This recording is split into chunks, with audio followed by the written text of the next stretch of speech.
Hello, I'm Matthew Weinstock with a look at the May issue of Hospitals and Health Networks. Our cover story focuses on the movement to adopt shared decision-making. After decades of relatively slow acceptance, the concept of giving patients more say in their treatment decisions is really picking up steam. Here's Managing Editor Bill Santamore with a closer look. H&HN's May cover piece looks at shared decision-making, something healthcare professionals have given a lot of lip service to over the years, but never really adopted in a significant way. Shared decision-making gives patients a say in their healthcare choices, a real say.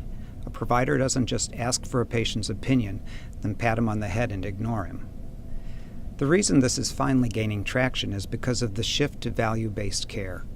When reviewing all their options, patients will often choose less intensive and less costly care than what their doctor might recommend. The conundrum for providers is that they have to make upfront investments in such things as patient educational materials and support staff, only to see the volume for certain services go down.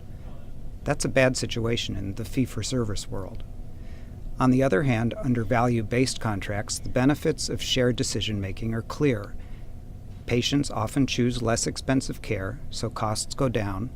Equally important, considering HCAHPS and other patient experience measures that are now a big part of the reimbursement formula, patient satisfaction tends to climb.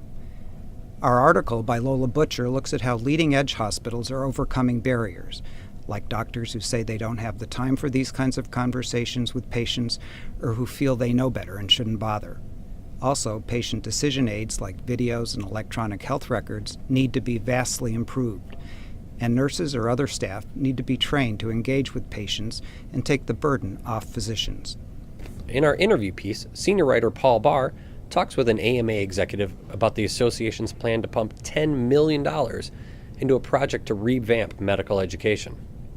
It's no secret that drastic changes are coming to the way healthcare is provided and paid for.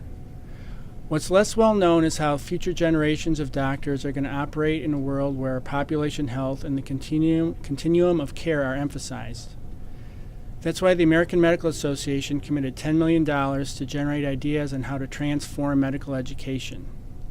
In our May interview, Susan Skochalak, who is a group vice president for the AMA and head of the effort, talks about some of the details of the 5-year project. Skochalak, who's also a physician, talks about why they think outside help was needed for medical education to change, and she also talked about the kinds of changes they think are needed. Also in this issue, our clinical management series hones in on advances hospitals are making to improve care for heart failure patients and reduce readmissions along the way. And our Generations in the Workforce series asks the questions, who will lead your hospital when you retire? For those stories and much more, be sure to check out the May issue of H&HN. I'm Matthew Weinstock. Thanks for tuning in.